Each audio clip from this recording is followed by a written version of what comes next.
Welcome friends to my YouTube channel. મિત્રો, આજે આપણે સાબુદાણાના બફ વડા બનાવીએ છીએ, જેને તમે ફરાળી પેટીસ બી કહી શકો છો. એના માટે મેં 1 કપ સાબુદાણા 2 વખત પાણીથી ધોઈ અને 1 ગ્લાસ પાણીમાં પલાળી રાખ્યા છે 3 કલાક સુધી, અને 2 બટેટા બાફીને થોડું મીઠું નાખીને બાફી લીધા છે. તૈયાર રાખ્યા છે. મરચાંની કટકી છે, મીઠું, લાલ મરચું, હિંગ અને સિંગદાણાનો ભૂકો આમાં તૈયાર કરીને રાખ્યો છે.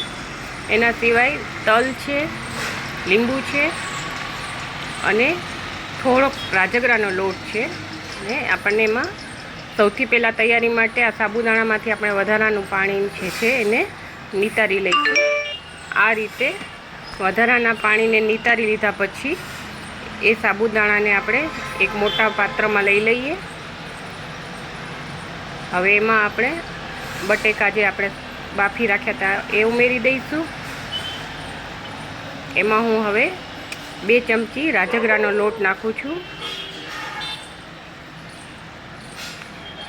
રાજગરાનો લોટ નાખ્યા પછી આપણે 1 મરચાંની ઝીણી ઝીણી કટકી કરી રાખી છે એ ઉમેરી દઈએ. એમાં અડધી ચમચી જેટલું મીઠું ઉમેર્યું છે.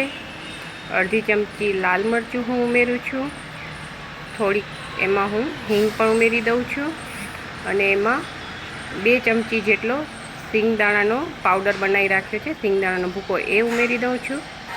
એમાં આપણે હજુ 1 ચમચી તલ પણ ઉમેરીશું. થોડીક સ્વાદ માટે આપણે એમાં ખાંડ પણ ઉમેરીએ છીએ. અને એમાં હવે હું અડધા લીંબુનો રસ નીચોવી દઉં છું.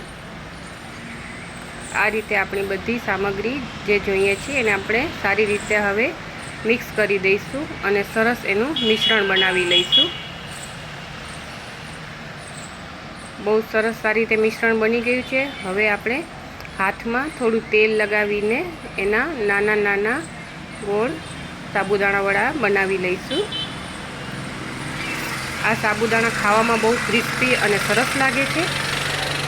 હવે મેં તેલ ગરમ મૂકી દીધું છે અને એમાં આપણે તેલ તપી જાય પછી થોડી મીડિયમ આંચ પર આ વડાને તળવા માટે નાખી દઈશું.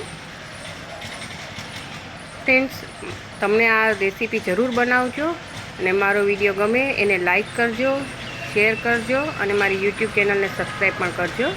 આ રીતે ધીમી આંચે બધા સાબુદાણા વડાને આપણે થોડા લાઇટ ગોલ્ડન રંગના તળી લઈશું. ધીમી આંચે તળવાથી અંદરથી પણ બહુ સારા રીતે પાકી જાય છે, કાચા રહેતા નથી. એને આપણે હવે કોથમીરની ચટણી સાથે સર્વ કરી દઈશું. આ સાબુદાણા ખાવામાં બહુ જ ટેસ્ટી